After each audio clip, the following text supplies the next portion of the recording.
Channel ചർച്ചകളിൽ എൻ്റെ താടി കണ്ടിട്ട്, അതായത് 38-40 വയസ്സിലുള്ള എൻ്റെ താടിയും കണ്ടിട്ട് എന്നെ പീഡിപ്പിക്കുകയും കൂടെ ചെയ്തു കഴിഞ്ഞപ്പോഴത്തേക്ക് ദൈവത്തിന് പോലും വിഷമം തോന്നി. ഇപ്പം സാറ് നോക്കിക്കഴിഞ്ഞാൽ 9-10 വയസ്സുള്ള പെൺകൊച്ചുങ്ങൾ പ്രസവിക്കുന്നു, അല്ലെങ്കിൽ പ്രഗ്നൻ്റ് ആണെന്നൊക്കെ പറഞ്ഞ് ഒരുപാട് ന്യൂസുകൾ വരുന്നു.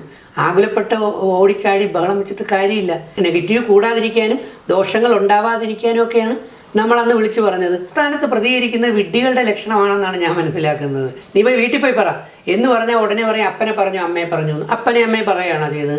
ഈ സീസണിൽ അവർക്ക് ഇഷ്ടപ്പെടാത്ത ആരെങ്കിലും കുറിച്ച് ഞാൻ എന്തെങ്കിലും പറയുന്നു എന്ന് പറഞ്ഞാൽ ഉടനെ എന്നെ മുളവും കൊണ്ടുവരും. നമ്മുടെ ആൾക്കാർ, മലയാളികൾ ഒരിക്കലും നന്നാവാത്ത രീതിയിലാണ് മുമ്പോട്ട് പോകുന്നത്. ഞാനൊരു കലാകാരനാണ് മാഷേ, പക്ഷേ നമ്മുടെയൊക്കെ ജീവിതത്തിൻ്റെ ഇതിലൂടെ ഓടിയപ്പം നമുക്ക് പലപ്പോഴും കലയൊക്കെ അങ്ങ് നഷ്ടപ്പെടും. 2026 മിക്കവാറും ഈ ചാനലിൽ ഞാൻ ആദ്യമായിട്ട് പറയുന്നു, മിക്കവാറും ഒരു സിനിമ, ഞാൻ ചെറിയൊരു സിനിമയെങ്കിലും ഞാൻ പ്രൊഡ്യൂസ് ചെയ്യും. അങ്ങനെ പെട്ടെന്ന് തട്ടി റെഡിയാക്കി എടുത്തപ്പോഴത്തേക്കുള്ള ചെറിയൊരു ക്വാളിറ്റിയുടെ കുറവ് ട്രെയിലറിൽ ചിലർക്ക് തോന്നിയിട്ടുണ്ടാവാം. നല്ല സമയത്താണ് ലാൽ സാർ ജനിച്ചിരിക്കുന്നത്. അതുകൊണ്ടാണ് ലാൽ സാർ ഇങ്ങനെ വളർച്ചയുണ്ടാകുന്നത്. അച്ഛൻ ഈഴവനായി പോയതുകൊണ്ട് എന്നെ NSSും കൈവിട്ടു, അമ്മ NSSകാരി പോയതുകൊണ്ട് SNDPയും കൈവിട്ടു. ഏതെങ്കിലും ഒരു സ്ത്രീ എന്നെ നോക്കാനായിട്ട്, അല്ലെങ്കിൽ അത് ചെറുപ്പക്കാരി, എന്തായാലും പ്രായമുള്ള ഒരാളിനെ വിളിച്ചുകൊണ്ടിരാൻ പറ്റില്ല. കാരണം ഞാനും അവരും കൂടെ വയ്യാതെ കിടന്നാൽ പറ്റത്തില്ലല്ലോ. അപ്പം ആ ഒരു ഏതാണോ ദൈവം തരുന്നെങ്കിൽ എനിക്കും എൻ്റെ ഭാര്യയ്ക്കും എൻ്റെ മക്കൾക്കും കൊടുക്കാനായിട്ട് ഉണ്ടാവില്ല.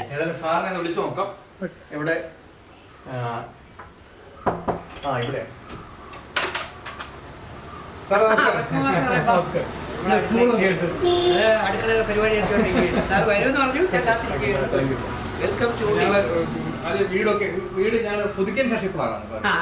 ഞാൻ VRS എടുത്തിട്ട് ഇപ്പോഴാണ് സാർ വരുന്നത്. അതിന് മുമ്പ് ചെറിയ വീട്ടിൽ വന്നില്ലേ പണ്ട് സീസൺ, അതിലെ ഇപ്പൊ കഴിഞ്ഞ വർഷമാണ്.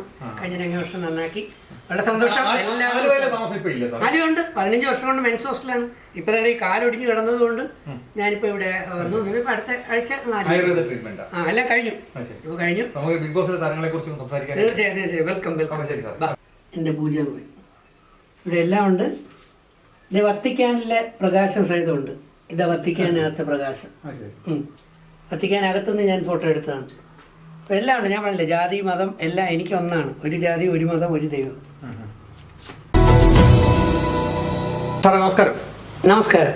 ആദ്യം ഞാൻ ഇന്റർവ്യൂ എടുക്കാൻ വരുമ്പോൾ സാറല്ല ഇപ്പം രണ്ടാമത് വന്നപ്പോൾ ഉള്ള ആളത് ഇപ്പോൾ ഉള്ളത്. ഇപ്പം നേട്ടം തീരെ ചെറുപ്പമായി 32 വയസ്സോ? അതെ, മനസ്സ് നല്ലതാണെങ്കിൽ എപ്പോഴും നമ്മൾ എനർജറ്റിക് ആയി യൗവനയുക്തമായിരിക്കും എന്നാണ്. പിന്നെ ശരീരം നോക്കി അല്ലല്ലോ, നമ്മുടെ കർമ്മത്തിന്റെ സ്പിരിറ്റ്, അതിന്റെ പവർ എങ്ങനെയുണ്ടെന്ന് നോക്കി വിവരവും ബോധവും ഉള്ളവർ ആൾക്കാരുടെ ആരോഗ്യം, അല്ലെങ്കിൽ ആൾക്കാരുടെ പ്രായം മനസ്സിലാക്കുന്ന, ചിന്തിക്കുന്നത് അവരുടെ കർമ്മം ഏത് ലെവലിൽ ഊർജ്ജസ്വലമായി ചെയ്യുന്നു എന്നുള്ളതിനനുസരിച്ചിട്ടാണ്. ഇപ്പോൾ ഊർജ്ജസ്വലതയോട് കൂടിയുള്ള ചില ആൾക്കാർ പിത്തക്കാടി പോലെ, മീൻസ് ഒരു തളർന്നുകുത്തി ഇരുന്നിട്ട് ചെയ്യുമ്പോൾ ഊർജ്ജം ചെറുപ്പക്കാരാണ്, ഊർജ്ജം ഒരുപാടുണ്ട്, പക്ഷെ തളർന്നുകുത്തി പിത്തക്കാടിയെ പോലെ ഇരിക്കും. 18, 20, 30 വയസ്സിൽ. ചിലപ്പം അമ്മൂക്കെ പോലെ, ലാലേട്ടനെ പോലെ, അവരൊക്കെ എൻ്റെ 10-20 വയസ്സിന് മൂത്താണ്. രജനി സാറ്. അപ്പോൾ അവരെല്ലാം പ്രായം ഉണ്ടെന്ന് പറയുമ്പോഴും അവർ ഊർജ്ജസ്വലമായി അവരുടെ ആത്മാവിൻ്റെ ഊർജ്ജം നല്ല ക്രിയേറ്റീവായി എനർജറ്റിക്കായി ചെയ്യുന്നതുകൊണ്ട് യൂത്തും കാത്തു സൂക്ഷിക്കാൻ പറ്റുന്നു. യൂറോപ്പ്, അമേരിക്ക അങ്ങനെയുള്ള വെസ്റ്റേൺ കൾച്ചേഴ്സിൽ പോയി കഴിഞ്ഞാൽ അവിടെ ഇംഗ്ലീഷ് സിനിമകളിൽ, ഹോളിവുഡ് സിനിമ നോക്കിയാൽ പ്രായമുള്ള ആർട്ടിസ്റ്റുകളാണ് ഏറ്റവും കൂടുതൽ അഭിനയിക്കുന്നത്. അല്ലെ, ഹീറോസും അവരാണ്. ഇപ്പം ആന്റണി ഹോപ്കിൻസ് എന്ന് പറയുന്ന ഓസ്കാർ ജേതാവായാലും, അല്ലെങ്കിൽ ആരായാലും, ഇപ്പം ഡയന, 35 വയസ്സ് വേണമെന്നില്ല, താഴെ ആയിരിക്കണം നിർബന്ധമായി.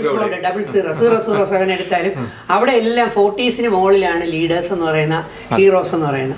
അവരുടെ തലമുടിയും താടിയും എല്ലാം നരച്ചിരിക്കും, വെള്ളമുടിയാണ്. അവർ യൂറോപ്യൻസ് ഒന്നും അവരെ കുറ്റം പറയുന്നില്ല. പക്ഷെ നമ്മുടെ മലയാളികളിൽ വളരെ കുറച്ച് പേർക്കുള്ള പ്രശ്നം എന്ന് പറഞ്ഞാൽ തലമുടി നരച്ചു പോയി, മീശ നരച്ചു പോയി, താടി നരച്ചാൽ ഉടനെ കിളവൻ. തമിഴിൽ അജിത്ത് പോലും മുടി മിക്സ് ചെയ്ത് വെച്ചുകൊണ്ട് ഇതുകൊണ്ട് തമിഴുകാർ പോലും കുറ്റം പറയുന്നില്ല. പക്ഷെ മലയാളിക്ക് ഒരു എന്താ പറയുക, അസ്വസ്ഥതയാണ് കേട്ടോ കുറച്ച് പേർക്ക്.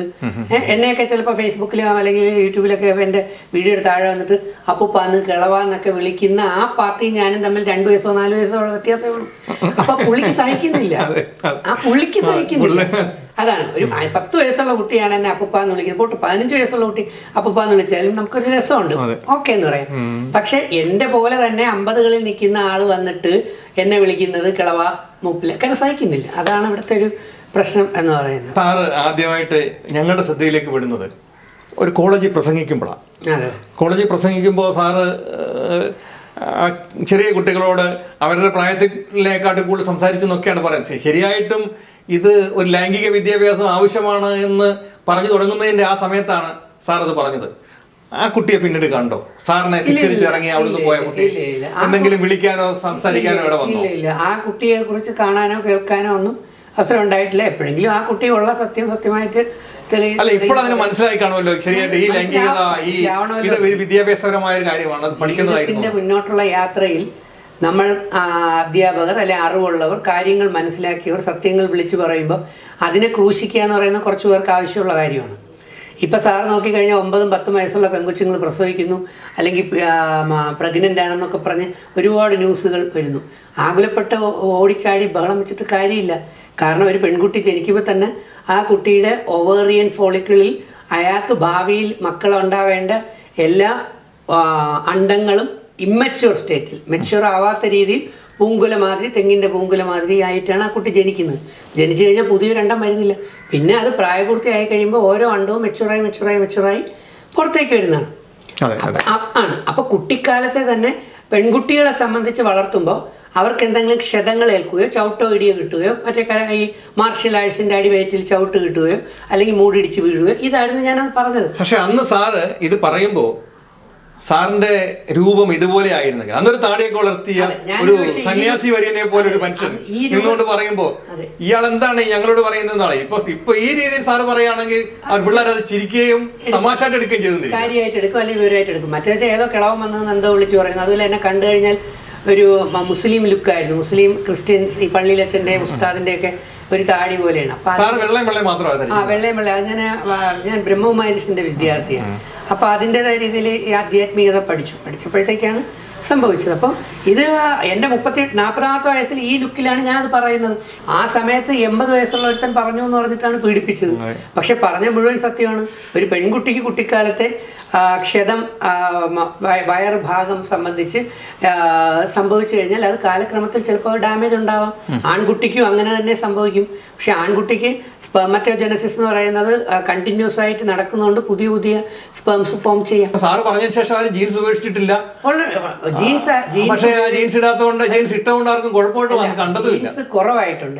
കുറവായിട്ടുണ്ട്. ശരീരത്തെ ശ്രദ്ധിക്കുന്ന ആൾക്കാരുടെ എണ്ണം കൂടിയിട്ടുണ്ട്. അതുപോലെ ലൂസ് ഡ്രസ്സുകളുടെ എണ്ണം കൂടിയിട്ടുണ്ട്. ഇതുപോലെ തന്നെ മറു സൈഡിൽ ഗൈനക്കോളജിക് പ്രോബ്ലം കൂടിയിട്ടുണ്ട്, ഡെലിവറി പ്രോബ്ലം കൂടിയിട്ടുണ്ട്, ജനിക്കുന്ന കുട്ടികൾക്ക് വൈകല്യം കൂടിയിട്ടുണ്ട്, ജനിതക വൈകല്യങ്ങൾ കൂടിയിട്ടുണ്ട്, അങ്ങനെ ഓട്ടിസം, സെറിബ്രൽ അങ്ങനെ ഒരുപാട് ഡാമേജുകളുടെ എണ്ണം കൂടിയിട്ടുണ്ട്. അതുപോലെ ട്രാൻസ്ഫോർമേഷൻ്റെ എണ്ണം കൂടിയിട്ടുണ്ട്. മുമ്പ് ഇത്ര ഒന്നും ഇല്ലായിരുന്നു. കൂടി വരിക. നെഗറ്റീവ് കൂടാതിരിക്കാനും ദോഷങ്ങൾ ഉണ്ടാവാതിരിക്കാനും ഒക്കെയാണ് നമ്മൾ അന്ന് വിളിച്ചു പറഞ്ഞത്. അത് വേണ്ട എന്നുള്ളവർ അനുഭവിച്ചു പഠിക്കട്ടെ. അന്ന് അവിടുന്ന് ചവിട്ടി ഇറങ്ങിപ്പോയ ആ പെൺകുട്ടി ഇപ്പൊ ഇത് കാണുകയാണെങ്കിൽ സാറിന് അദ്ദേഹത്തെ ആ പെൺകുട്ടി ഒന്ന് കാണണം, നേരിട്ട് സംസാരിക്കണം എന്ന ആഗ്രഹം തോന്നാറുണ്ടോ? അതിനകത്ത് ആ കുട്ടിയെ നമ്മൾ അഭിനന്ദിക്കേണ്ടതുണ്ട്. ഒരു കാര്യം പറയുമ്പോൾ എനിക്ക് വ്യക്തിപരമായി എന്റെ ഒരു അഭിപ്രായം ഉണ്ടെങ്കിൽ ആ അഭിപ്രായം അവൾ രേഖപ്പെടുത്താൻ അത്രയും പേരുടെ ഇടയിൽ അവൾ തയ്യാറായി. അതിനെ സാർ അപ്രീഷിയേറ്റ് ചെയ്യുന്നില്ല ഒരു വിദ്യാർത്ഥി എന്ന നിലയിൽ? ഒരു വിദ്യാർത്ഥി അല്ലെങ്കിൽ വിദ്യാർത്ഥിനി എന്ന് പറയട്ടെ, അവർ എന്ന് പറയുന്നത് 18 വയസ്സ് 16 വയസ്സ് 19 വയസ്സ് ഈ സമയത്താണ് അവരുടെ രക്തത്തിളപ്പിൽ അവർ പ്രതികരിക്കുന്നത്. പക്ഷെ അവരുടെ മുമ്പിൽ പ്രസംഗിക്കാൻ വരുന്ന പഠിപ്പിക്കാൻ വരുന്ന സാറെന്ന് പറയുന്നത് 30 വയസ്സ് 40 വയസ്സ് 50 വയസ്സുള്ള ഈ പാഠങ്ങളും അനുഭവങ്ങളും ഒരുപാട് എക്സ്പീരിയൻസ്ഡ് മാനാണ്. ഒരു എക്സ്പീരിയൻസ്ഡ് ആള് പറയുമ്പോൾ ആളോണേ സഡൻ അത് നോ എന്ന് പറയുന്നതിനേക്കാൾ ഇതിൽ കാമ്പുണ്ടോ കഴമ്പുണ്ടോ, ഇതിൽ ശരിയുണ്ടോ, സയൻസ് ഉണ്ടോ, സത്യമാണോ എന്ന് അന്വേഷണം നടത്തിയതിന് ശേഷം തെറ്റാണെന്ന് കണ്ടു കഴിഞ്ഞാൽ മാത്രമാണ് പ്രതികരിക്കേണ്ടത്. ആളോണേ സഡൻ ഒരാളൊന്ന് പറയുകയും അത് തെറ്റാണ്. ഇപ്പൊ ആർക്കമിഡീസിന്റെ കാര്യം എടുക്കാം നമുക്ക്. ഗലീലിയോ ഒരാൾ സ്റ്റേജിൽ നിന്ന് ഒരു പ്രഭാഷണം നടത്തുമ്പോൾ ഞാനിത് വീട്ടിൽ പോയി പഠിച്ചിട്ട് വന്നിട്ട് സാറിനോട് വന്ന് തർക്കിക്കാൻ കഴിയില്ല. സാറ് പറയുന്ന കാര്യത്തിന് സത്യമുണ്ടോ എന്നുള്ളത് പിന്നീടായിരിക്കും മനസ്സിലാക്കിയത്. എന്നാലും അവിടെ ഒരു പ്രതികരണശേഷിയുള്ള ഒരു പെൺകുട്ടിയെ സാർ കണ്ടില്ലേ? പ്രതികരണശേഷി അസ്ഥാനത്ത് പ്രതികരിക്കുന്ന വിഡ്ഢികളുടെ ലക്ഷണമാണെന്നാണ് ഞാൻ മനസ്സിലാക്കുന്നത്. കാരണം പ്രതികരണശേഷി നമുക്ക് നല്ലതാണ്, വിവരവും ബോധവും ഉണ്ട്, അത് ശരിയാണോ തെറ്റാണോ തിരിച്ചറിഞ്ഞിട്ട്. അല്ലാതെ രാഷ്ട്രീയ ചായ്വുകൾ വെച്ച് ഇപ്പോൾ ഒരു എക്സാമ്പിൾ പറയാണ്, വളരെ മിടുക്കനായിട്ടുള്ള ഒരു LDF-ലെ നേതാവ് പ്രസംഗിക്കുമ്പോൾ UDF-ഓ BJP-യിലോ ആൾക്കാർക്ക് വേണമെങ്കിൽ കൂക്കിടാം. അതുപോലെ UDF-ലെ BJP-യിലെ വലിയ മിടുക്കനും അറിവുള്ള നേതാവ് പ്രസംഗിക്കുമ്പോൾ LDF-ലെ ഒരാളിന് കൂക്കിടാം. മനസ്സിലായില്ലേ? അത് ആളോണെ സെൻറ്റൻസ് ഉണ്ടാകുന്നതാണ്. പക്ഷെ കുറച്ച് കഴിയുമ്പോൾ സത്യം ഈ പറഞ്ഞവർ പറഞ്ഞതാണ് സത്യം, പ്രസംഗിച്ചവർ പറഞ്ഞ സത്യം എന്ന് പറയുമ്പോൾ ഈ കൂക്കിട്ട ആള് എളിഭ്യനാവുകയാണ്. അയാൾക്ക് പിന്നെ കാലം എങ്ങും ഒരു അഡ്രസ് ഇല്ലാത്ത അവസ്ഥയിലാക്കി മാറ്റും. അല്ല, ഈ ചാനലിലൂടെ ജനങ്ങൾ കുട്ടികൾക്ക് ബോധ്യപ്പെടേണ്ടത് ആര് പറയുന്നതും ശ്രദ്ധാപൂർവം കേൾക്കുക, അതിൽ ശരി തെറ്റുകൾ എന്താണെന്ന് മനസ്സിലാക്കാനായിട്ട് ശ്രമിക്കുക. അല്ലാതെ ഒന്ന് പറഞ്ഞു രണ്ട്, ഇപ്പം തന്നെ ബിഗ് ബോസ് ഷോയോ അല്ലെങ്കിൽ മറ്റേതെങ്കിലും ഷോ എടുത്താൽ നീ പോയി വീട്ടിൽ പോയി പറ എന്ന് പറഞ്ഞാൽ ഉടനെ പറയും അപ്പനെ പറഞ്ഞു അമ്മയെ പറഞ്ഞു എന്ന്. അപ്പനെ അമ്മയെ പറയുകയാണോ ചെയ്തത്? നീ എന്നോട് മോശമായി പറഞ്ഞപ്പോൾ നീ എന്നോട് പറയണ്ട, വീട്ടുകാരടുത്ത് പോയി പറ എന്ന് പറഞ്ഞാൽ അതിൻ്റെ അടുത്ത് നിൻ്റെ അപ്പൻ ഇങ്ങനെയാണ്, നിൻ്റെ അമ്മ ഇങ്ങനെയാണ്, അങ്ങനെയൊന്നും വിളിച്ച് പറഞ്ഞിട്ടില്ല. പക്ഷെ നമ്മുടെ വിവരക്കേട് ഇതാണ്. ഇപ്പം നമ്മുടെ ഇപ്പോഴത്തെ സീസണിൽ നോക്കിക്കഴിഞ്ഞാൽ എന്തെങ്കിലും ഒന്ന് വീട്ടിൽ പോയി പറയാമെന്ന് പറഞ്ഞാൽ ഉടനെ പറയും നിൻ്റെ അപ്പൻ്റെ അടുത്ത് പോയി പറ, എൻ്റെ അമ്മയുടെ അടുത്ത് പോയി പറ, അല്ലെങ്കിൽ നിൻ്റെ അമ്മുമ്മയുടെ അടുത്ത് പോയി പറ എന്നൊക്കെ പറയും. അതിന് നമ്മൾ കേട്ട് കൈയടിച്ചു കൊടുക്കുകയാണ് ചെയ്യുന്നത്. അല്ല, ഞാൻ ചോദിക്കുക സാറേ, പിന്നെ അന്ന് ഒരു പ്രഭാഷണം നടത്തുന്നു, ആ പ്രഭാഷണം ആരും അറിയാതെ എവിടെയോ മൂടപ്പെടേണ്ട ഒരു അങ്ങനെ സാർ ഒരു പ്രഭാഷണം നടത്തിയ ലോകത്താരും അറിയത്തില്ല. പക്ഷെ ഈ സാധനം ടി വി കംപ്ലീറ്റ് ചാനലുകളിലും വരികയും സാറിന്റെ പ്രസംഗം വരികയും സാറിന്റെ മുഖം വരികയും ഇദ്ദേഹം ആരാണ്, ഇത് ആ പ്രതികരണ കുട്ടി ആരാണ് എന്ന് ചിന്തിക്കത്തക്ക രീതിയിലൊരു ഒരു പെട്ടെന്ന് ആ പ്രോഗ്രാമിനെ ഒന്ന് വൈറലാക്കാൻ ആ പെൺകുട്ടിയുടെ പ്രതികരണം സഹായിച്ചില്ല സാർ? ആ പെൺകുട്ടിയോട് എനിക്ക് നന്ദി മാത്രമേ ഉള്ളൂ. കാരണം അത് ദൈവത്തിൻ്റെ കയ്യൊപ്പുള്ളൊരു കൂക്കായിരുന്നു. മനസ്സിലായില്ലേ? ദൈവത്തിൻ്റെ കയ്യൊപ്പ് എന്ന് വെച്ചാൽ 18 വർഷം കൊണ്ട് ഞാൻ ഏകദേശം 28-30 വയസ്സ് തൊട്ട് ഈ കൗൺസിലിംഗ് ഷോകളും പ്രഭാഷണങ്ങളും നടത്തി കൂടുതൽ ആധികാരികമായി പഠിച്ചുകൊണ്ട് ബൈബിളും ഖുറാനും ഗീതയും വേദം കൂടെ പഠിച്ചുകൊണ്ട് എൻ്റെ ബയോളജിയും മനസ്സിലാക്കിയതും കൂടെ ചേർത്ത് ഇങ്ങനെ പറഞ്ഞുകൊണ്ട് വരുമ്പോൾ ഞാൻ ഒരുപാട് കുട്ടികൾക്ക് മനസ്സാന്തരം ഉണ്ടാക്കിയ പാരൻസിന് അവരുടെ മക്കളെ തിരിച്ചു കൊടുക്കുകയും കുട്ടികളുടെ ലഹരി ഉപയോഗം കുറയുകയും എക്സൈസിൻ്റെ ജോയിൻറ്റ് കമ്മീഷണർ മോഹൻ സാർ ഉൾപ്പെടെയുള്ള ഒരുപാട് പേര് സാക്ഷ്യം വഹിക്കുകയും ചെയ്ത ഒരു സംഭവത്തിൽ എന്നെ ആരും അറിഞ്ഞതുമില്ല. കുറേ പേര് എന്നെ ഇൻസൾട്ടും ചെയ്തു. ചാനൽ ചർച്ചകളിൽ എൻ്റെ താടി കണ്ടിട്ട്, അതായത് 38-40 വയസ്സിലുള്ള എൻ്റെ താടിയും കണ്ടിട്ട് എന്നെ പീഡിപ്പിക്കുകയും കൂടെ ചെയ്തു കഴിഞ്ഞപ്പോഴത്തേക്ക് ദൈവത്തിന് പോലും വിഷമം തോന്നി. ഒരുപക്ഷെ ദൈവത്തിൻ്റെ കയ്യൊപ്പോടുകൂടി ആസ്ഥാനത്ത് കിട്ടിയ ഒരു കൂക്കായതുകൊണ്ട് ഞാൻ രക്ഷപ്പെട്ടു. എന്നെ ലോകം തിരിച്ചറിഞ്ഞു. വിവരവും ബോധമുള്ള ജനങ്ങൾക്ക് രജിത് കുമാർ ആരാണെന്നും എന്താണ് പുള്ളി പറയുന്നത്. അന്നത്തെ അന്ത്യചർച്ചയിലും സാർ വന്നിരുന്നു. അതെ, ഒരു വലിയ കാര്യമല്ലേ? തീർച്ചയായിട്ടും പെൺകുട്ടി എനിക്ക് എൻ്റെ സഹോദരിയെ പോലെ, അനിയത്തെ പോലെ, കൂട്ടുകാരി പോലെയൊക്കെ ഉള്ള സ്നേഹവും ബഹുമാനവും ഒക്കെയാണ്. പക്ഷെ അതിനെ കൊണ്ടുവന്നിട്ട് ഇനി അതിന് ഉള്ളത് പറയാനുള്ളത് അതൊരു ചിരിച്ചുകളിയായി.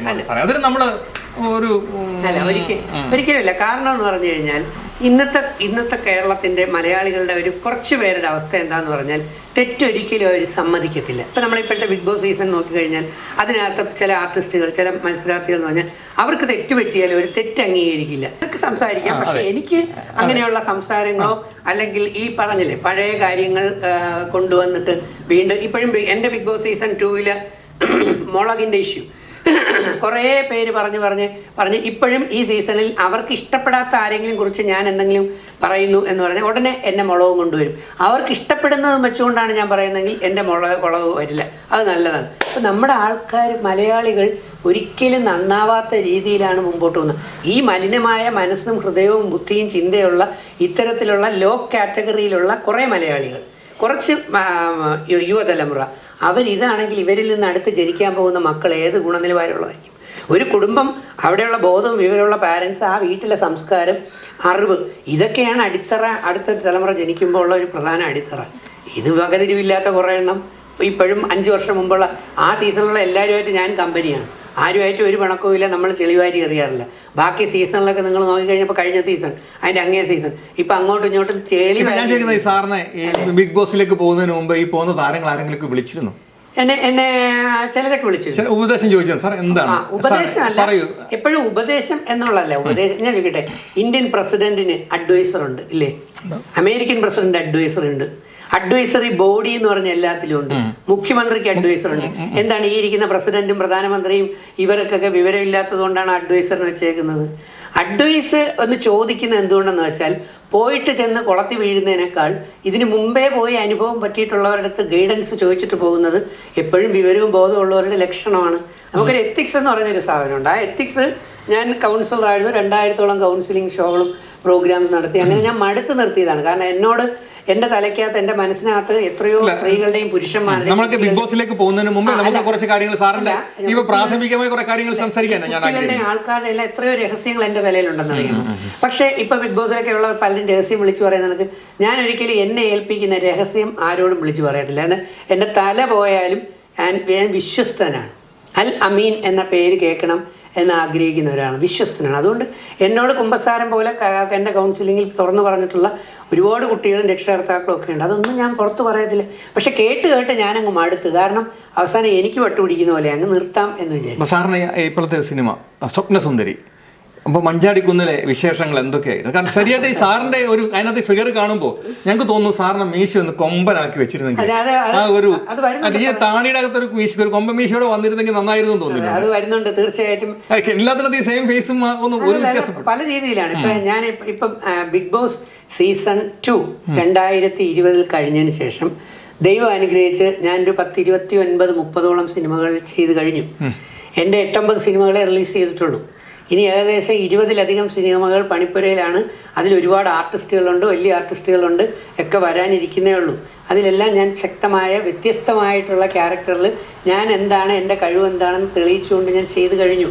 അപ്പോൾ ഈ സ്വപ്നസുന്ദരി എന്ന് പറയുന്നത് കൊറോണ സമയത്ത് ബിഗ് ബോസ് കഴിഞ്ഞ് ഞാൻ വരുമ്പോൾ ഒരു ചെറിയ ബഡ്ജറ്റിൽ അന്ന് എടുത്ത ഒരു സിനിമയാണ്. 10-80ഓളം ആർട്ടിസ്റ്റുകളുണ്ട്, ഒരുപാട് പേരുണ്ട്. അതിനകത്ത് ഈ ബിഗ് ബോസ് ജിൻഡോ വന്നത് അത് ആ സമയത്ത് വീണ്ടും ചെയ്തു. അല്ല, ജിൻഡോ ബിഗ് ബോസിന് കഴിഞ്ഞ വർഷത്തെ ആളല്ലേ. അല്ല, ഈ സാറേ അന്ന് ഇദ്ദേഹത്തിന് ജിംനേഷ്യം ഉണ്ടല്ലോ.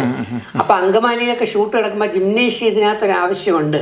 അപ്പൊ ഇതിന്റെ ഡയറക്ടർ ജിൻഡോ ആയിട്ട് ബന്ധമുണ്ട്. അപ്പൊ സിനിമയെ സംബന്ധിച്ച് പറയുമ്പോൾ ഇപ്പൊ സ്വപ്നസുന്ദരി മാത്രമല്ല, ഇനിയിപ്പം ഇറങ്ങാൻ പോകുന്ന കുറേ ഞാൻ പറഞ്ഞില്ലേ 10-20ഓളം സിനിമകൾ ഇറങ്ങാനായിട്ട് പോകുന്നുണ്ട്. അപ്പോൾ സാറ് പറഞ്ഞ പോലെ കൊമ്പം മീശയുള്ളതുണ്ട്, കൊമ്പം മീശ ഇല്ലാത്തതുണ്ട്, അതുപോലെ തന്നെ ഒറ്റക്കണ്ണുള്ളതുണ്ട്. അപ്പം അതെ, ദയാവധം എന്ന് പറഞ്ഞത്. അപ്പം അങ്ങനെ കിഡിലം വേഷങ്ങൾ ചെയ്തിരിക്കുന്ന ത്രൂഔട്ട് വേഷം, ഏകദേശം 6 സിനിമകളിൽ വില്ലനായിട്ട് നെഗറ്റീവ് ക്യാരക്ടറായിട്ട് ചെയ്തിരിക്കുന്നു. അങ്ങനെ വ്യത്യസ്തമായിട്ട് ഞാനൊരു കലാകാരനാണ് മാഷേ.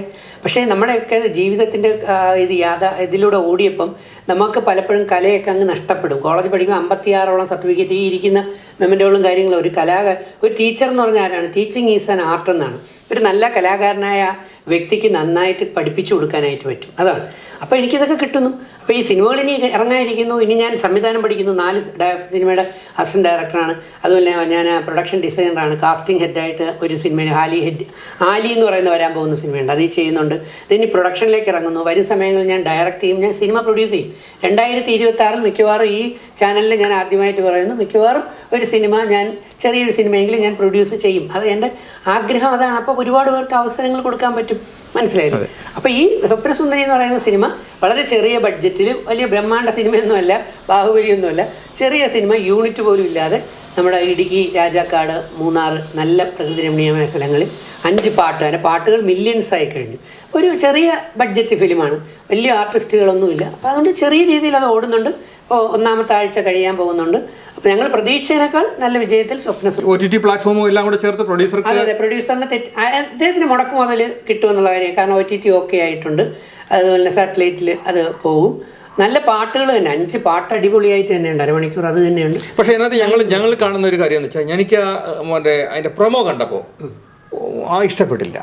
പക്ഷേ പ്രൊമോ വെറുതെ നമ്മൾ സാധാരണ പിള്ളേർ എഡിറ്റിംഗ് അറിയാതെ പിള്ളേർ ചുമ്മാ പറക്കി വെക്കുന്ന പോലെ ഓരോ പീസ് എടുത്ത് വെച്ചതല്ലാതെ ഒരു പഞ്ച് ഉണ്ടാക്കിയില്ല. പക്ഷെ അതല്ല, സിനിമയ്ക്കകത്ത് നിങ്ങളുടെ ഒരു കോമ്പിനേഷൻ നല്ലതായിരുന്നു. നല്ല അഭിപ്രായമാണ്. ഞാൻ ഇപ്പം സ്വപ്നസുന്ദരിയിൽ ഞാനും ജിൻഡോയുള്ള കോമ്പിനേഷൻസ് ഞാൻ ഡബിൾ റോൾ പോലെയാണ് ചെയ്തിരിക്കുന്നത്. രണ്ട് തലത്തിലാണ്. ഞാൻ ജില്ലാ പഞ്ചായത്ത് പ്രസിഡന്റായിട്ടും ഒക്കെ. അപ്പോൾ എന്തുകൊണ്ടാണ് എഡിറ്റിംഗ് വന്നതെന്ന് ചോദിച്ചു കഴിഞ്ഞാൽ, അതിൻ്റെ പ്രൊഡ്യൂസറിന് ഇത് നേരത്തെ ഇറക്കാൻ പറ്റാതെ പോയത് സാമ്പത്തികം ഒരു പ്രോബ്ലമായിരുന്നു. അപ്പോൾ ഷൂട്ടെല്ലാം കഴിഞ്ഞു വെച്ചു. പിന്നെ ഇതിൻ്റെ പോസ്റ്റ് പ്രൊഡക്ഷൻ ഇതുപോലെ ചിലവുള്ളതല്ലേ. അപ്പോൾ അദ്ദേഹത്തിന് പിന്നെ എന്ത് ചെയ്തു, അദ്ദേഹത്തിൻ്റെ വൈഫ് ലണ്ടനിൽ ജോലി ചെയ്യുന്നതുകൊണ്ട് ഇദ്ദേഹം കൂടെ ഇവിടെ നിന്ന് അധ്യാപകനായ ലീവ് എടുത്ത് ലണ്ടനിൽ പോയി അദ്ദേഹം കൂടെ ജോലി ചെയ്ത് കുറേ പണം ഉണ്ടാക്കി ഇപ്പോൾ വന്നിട്ടാണ് അദ്ദേഹം പോസ്റ്റ് പ്രൊഡക്ഷൻ ചെയ്തിട്ട് ഇനിയിപ്പോൾ അടുത്ത ആഴ്ച അദ്ദേഹം തിരിച്ച് ലണ്ടനിൽ പോവാണ്. അപ്പോൾ പോകുന്നതിന് മുമ്പ് ഇത് ഇറക്കണം. അപ്പോൾ അതിന് മുമ്പ് ട്രെയിലർ എല്ലാം റെഡിയാക്കി എടുക്കണം. അങ്ങനെ പെട്ടെന്ന് തട്ടി റെഡിയാക്കി എടുത്തപ്പോഴത്തേക്കുള്ള ചെറിയൊരു ക്വാളിറ്റിയുടെ കുറവ് ട്രെയിലറിൽ ചിലർക്ക് തോന്നിയിട്ടുണ്ടാവാം. പക്ഷേ സിനിമയെ സംബന്ധിച്ച് പറയുമ്പോൾ ഒരുവിധം ഒരു മീഡിയം ടൈപ്പിലുള്ള നല്ലൊരു സിനിമയായിട്ട് തന്നെ ഞാൻ അപ്പം എല്ലാ സിനിമയ്ക്ക് എല്ലാ വിജയാശംസകളും തുടർന്ന് സാറിന്റെ ഏറ്റവും ഇനിയിപ്പോ റിലീസ് ആകാൻ പോകുന്ന അടുത്ത റിലീസ് ആകാൻ പോകുന്ന പടം ഇനി റിലീസ് ആകാൻ പോകുന്ന കിരാത എന്ന് പറയുന്ന ഒരു സിനിമ വരുന്നുണ്ട്. അതുപോലെ തന്നെ ആലി എന്ന് പറഞ്ഞ് ഞാൻ ത്രൂ ഔട്ട് വേഷം ചെയ്തിരിക്കുന്ന ഒരു സിനിമ വരുന്നുണ്ട്.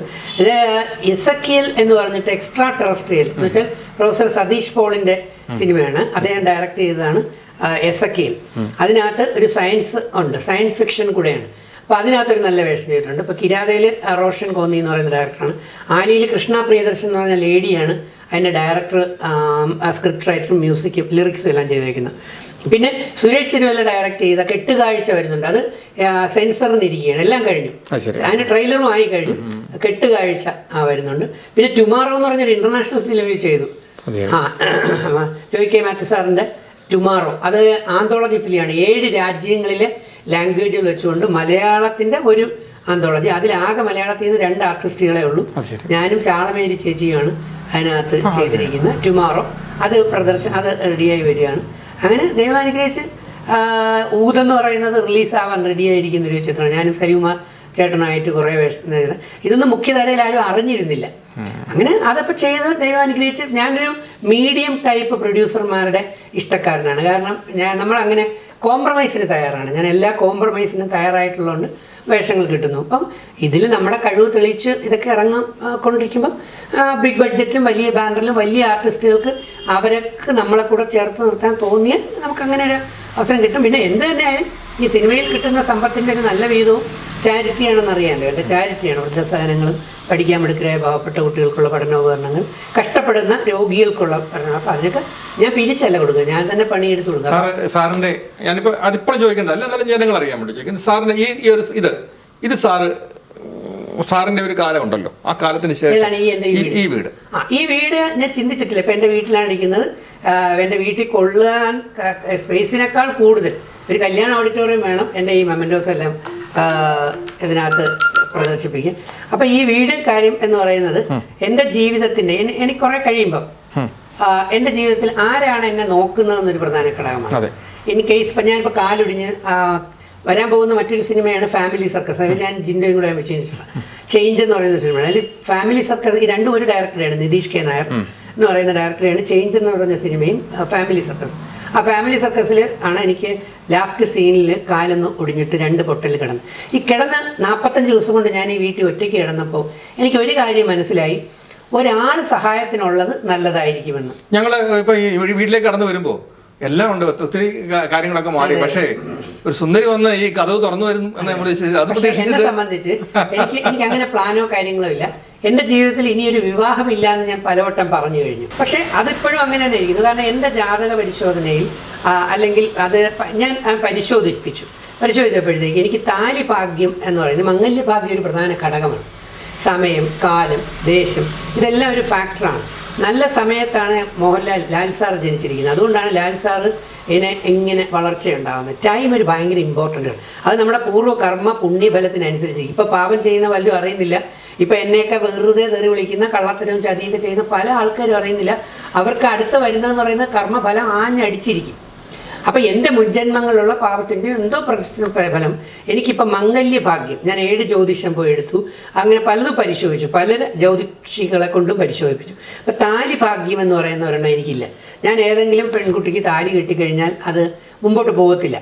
അതുകൊണ്ടാണ് ഞാൻ ഒരെണ്ണം കല്യാണം കഴിച്ച് തകർന്ന് എനിക്കറിയാം. പക്ഷേ എന്ന് പറഞ്ഞ് കൃത്യമായി തന്നെ പറയുന്നു, കൂട്ടിനായിട്ട് ആളിനെ കൂടെ കൂട്ടും. നമ്മളെ പോലെ തന്നെ ആവശ്യമുള്ള ഒരാൾ. എന്നെ സംബന്ധിച്ച് എനിക്ക് ജാതിയില്ല, മതമില്ല, രാഷ്ട്രീയമില്ല, ഒന്നുമില്ല. അതുകൊണ്ട് തന്നെ മുമ്പോട്ട് പോകുമ്പോൾ ദൈവം ഏതാണോ, ഒരു മുസ്ലിം സ്ത്രീയാണോ അതോ ക്രിസ്ത്യൻ സ്ത്രീയാണോ അതോ ഹിന്ദു സ്ത്രീയാണോ, അപ്പൊ ജാതിയെല്ലാം എല്ലാവരുടെയും മനസ്സിനകത്തുകൊണ്ടൊക്കെ ഒരു മാറ്റവും ഇല്ല കാര്യത്തിലൊക്കെ. അപ്പൊ ഇതെല്ലാം അകത്തുള്ളത് തന്നെയാണ്. അപ്പൊ ഏത് മതമോ ഏത് ജാതിയോ ഏതായാലും തന്നെ മുമ്പോട്ട് പോകുന്ന വഴി എൻ്റെ കൂടെ നിൽക്കുകയും എന്നെ അവസാനങ്ങളിൽ ചതിക്കാന്ന് പറഞ്ഞാൽ ഈ വിഷം കലക്കി തന്നും കൊന്നിട്ട് ചില കേട്ടില്ല. സാറിന്റെ അച്ഛനും അമ്മയും ഒക്കെ എടുക്കുമ്പോൾ തീരുമാനം പോലും അവരും ജാതിയും മതവും ഇല്ലാതല്ലേ?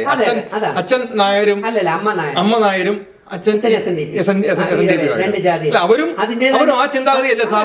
അവരുടേതായ പ്രണയത്തിൽ പോയി നമ്മൾ കുറ്റം പറയേണ്ട ആവശ്യമില്ല. എനിക്കൊരു സന്തോഷം മാത്രമേ ഉള്ളൂ.